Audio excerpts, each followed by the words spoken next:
What's good, guys? M.V.K here, back again. How's my pack doing? And today, guys, we're gonna talk about the next episode of Superman and Lois. I think I'm gonna start getting back into at least one daily thought vid on this superhero shows on CW. Um, and we're gonna talk about the next episode of Superman and Lois, entitled Inheritance. Um, this episode continues to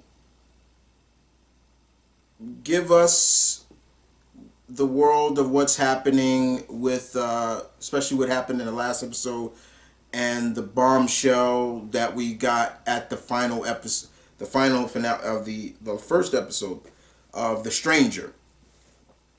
We do know that his name is Luthor, but he is a Luthor of a different color,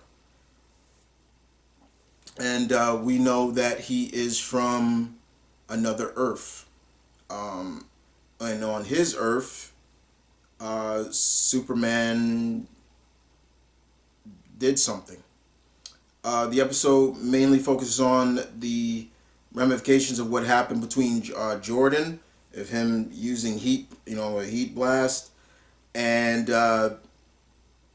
Daddy-O, Superman, taking him basically to the Fortress of Solitude, where he can get trained into it, because they're keeping him home from school while Jonathan is able to go to school. He's still adjusting to new life now because they have officially moved out to Smallville, away from Metropolis. And Jonathan, whole life was there. His kind of his up and coming football career. His girlfriend's still out there, and as you all know, he got into a big fight, him and Jordan, out of some miscommunication. But he's still getting it from people at school, the guys that beat him up, that jumped him and his brother. He's on the field, and they're just really giving it to this Jordan. You feel bad for Jonathan. You're like, yo, all right, y'all can cut the chill. Like, all right, calm it down. Like, Jordan didn't know that, the girl, I'm forgetting her name, was, in a relationship. And so Jonathan is taking the front of that. Lois is now, she's still on the whole concept of Edge. Like, what the hell is going on? And I'm not talking about the wrestler Edge. I'm talking about the character that's in the show. And, she still doesn't trust him. And, he even comes to Smallville at a council meeting, and she puts him on the spot real quick. It's just a lot of things that are going on. It's like there's different side stories that are going on in this show, and it works. It's not like it's overbearing, but it works. Meanwhile, Superman is still Clark is trying to figure out who the stranger is, because the stranger knows a lot about him. Now, even though I just said a little bit about who he is, Kal-El, Superman doesn't know that. So, like I said, Superman took Jordan to the Fortress of Solitude, I guess, and we got to see our first image of what Jor-El looks like, because it's like a hologramic, and it looks all right, and dude looks okay, and we find out some things when they do their diagnostic tests on them, that perhaps Jordan isn't what it seems to be. Maybe his Kryptonian side is not being more dominant, as the holographic diagnosis said. His human side is taking more, but we saw him use heat beam and save his brother from being crushed. So what I'm thinking is that his powers only activate under duress. He's in a state of fear or a state of and danger. But he feels like he's not. Now he's just back to being, when he hears that, he's just back to being useless and not different, and it just goes there. The teenage angst you'll think about, but all through that, Superman does catch back up with the Stranger, and he's still trying to find more kryptonite. He can't find it. His suit is starting to take damage. To the point where Superman is able to hurt him or break the suit, and the flying scenes in this are still impressive to me. I'm still so impressed at the sheer amount of special effects and effects, the budget of this show. It's amazing. It's still amazing to me, you know. And we see Lois may have a kind of a stalker, like someone who admires her. Lois writes a whole article on her boss, the person that bought the Daily Planet, and what happens? He rewrites her whole article, and she's not having that. And I love that Miss Tolak, Bitsy Tolak, who plays her, keeps that sheer amount of essence of Lois. Lois is not no fool. She's straightforward. She's a fighter, and I love that. And I love that scene where she walks into the Daily Planet and basically went right up to her, said, "You changed my article." Okay, and basically said, "I'm done. I quit."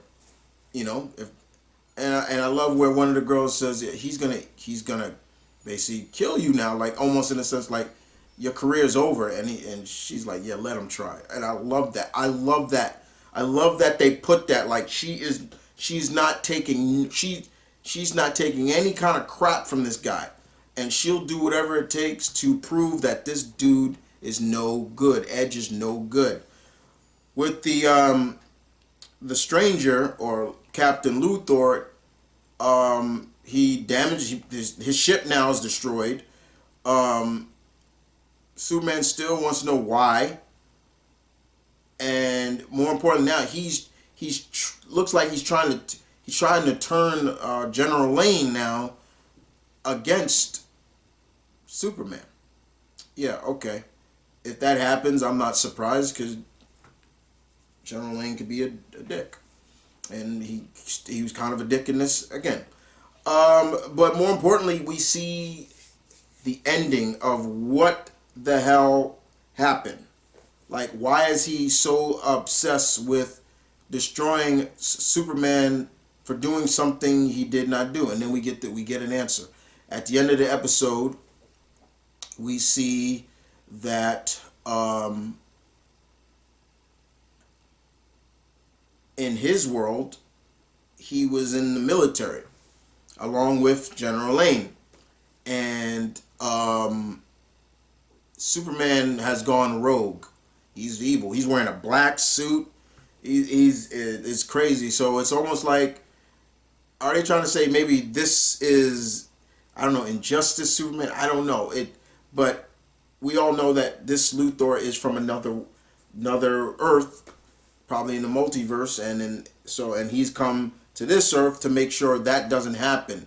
So in hindsight, it's admirable, but it's kind of stupid too, because you don't know if just because that's Superman, the Superman your Superman went rogue and ballistic, doesn't mean this Superman will. Only time will tell to see what more further how much the plot will keep continuing down the rabbit hole. Like, okay, what else are they going to show? Maybe we'll lead up to why his Superman went rogue. And in my opinion, it kind of feel like it's either Lois died or his sons died, and he just flips out. Similar to Injustice Superman. What happened? It was Lois that died, and he snapped. He just was like, okay, I'm done with that. But this was still a pretty good episode. I enjoyed it. It continues the plot of the Stranger and why, and Superman has to stop him. And more importantly, it continues to the go into what what is Superman's no, what is Lois's, will Lois be able to prove that Edge is completely bad, because she does go work for another paper in Smallville, and she all she wants to do is make sure her piece is published the right way, and so we'll have to see. But yeah, I enjoyed it. Was it better than the first episode, the first big premiere? I wouldn't say that, but it was nice to see the Fortress of Solitude, if you that's what you want to call it. Um, I still think the diagnosis on Jonathan is is not Jonathan, on Jordan is wrong, and I was right about Jordan starting to feel a little jealous, because yeah, in this episode he was feeling a little more jealous and jaded at times because of everything that's happening to him is kind of in hindsight of because of Jordan, and he. But I'm hoping he gets back on his wheel and is like, you know what, I'm gonna make the cut on the football team. I'm gonna make them all look at me differently. I'm gonna work my ass off. I hope that happens, and I hope Superman gets a little bit more info on General, Captain Luthor, and more importantly, I hope General Lane don't start falling into that category of thinking maybe this world will be safer without Superman. But being that this is General Lane we're talking about, won't be surprised that it is. Well, guys, I hope you guys enjoyed that. I enjoyed the episode. I thought it was pretty good. It was still fun. The acting is really what gets me. And like I said, this show does not feel like a CW show, and I'm gonna continue to say that. And big ups to CW for not making it feel like the stereotypical CW DC show. With that being said, guys, peace, one love, stay tuned, keep it real, deuces.